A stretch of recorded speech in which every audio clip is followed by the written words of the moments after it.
இந்த முறை யாருமே என்ன போலீஸ்ல பிடிச்சு கொடுக்கல. அது என்னன்னு சொன்னால், நான் ஒரு வீட்டுக்கு பக்கத்துல இருந்து எடுக்கல, தெரு ஓரத்துல இருக்கிற ஒரு கண்டைத்தான் எடுக்கிறேன். இதுதான் காட்டு ரோஜா. காட்டு ரோஜாண்டுட்டு எங்க ரோஜா ரோஜான்னு கேட்காதேங்கோ. ரோஜா எல்லாம் வீட்டை போயிட்டுது, ரோஜா எல்லாம் கொட்டுண்டு போயிட்டுது. இப்ப குளிர்காலம் தொடங்கி ரோஜா எல்லாம் கொட்டுண்டு காய்கள் மட்டுமே மரத்துல இருக்குது. இதை நீங்க பார்த்துருக்கிறீங்களா? இந்த காய்கள் எல்லாத்தையும் என்ன இல்லை இந்த காய்களை இதை நீங்க பார்த்துருக்கீங்களான்னா அப்புறம் எனக்கு ஓமெண்ட்டு போடுவீங்க உங்களை பார்த்துருக்கிறோம்னு சொல்லி. அது இல்லை, இந்த காய்களை நீங்க பார்த்துப்பீங்களா? இங்க பார்க்குற இந்த காய்கள் என்று சொல்லலாம், விதை என்றும் சொல்லலாம். இது ரோசா மரத்தின் காய்கள்.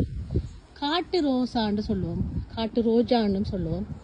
அந்த காட்டு ரோஜா பூத்துட்டு கடைசியா இப்படி காயா வரும். ஆனா அந்த காய் ஒன்றும் திரும்பவும் கண்டு தரக்கூடிய காய்கள் இல்லை. மாம்பழம், பிலாப்பழம் எல்லாம் அந்த விதையிலிருந்து திருப்பி தொடங்கும் கண்டுகள் வர்றதுக்கு.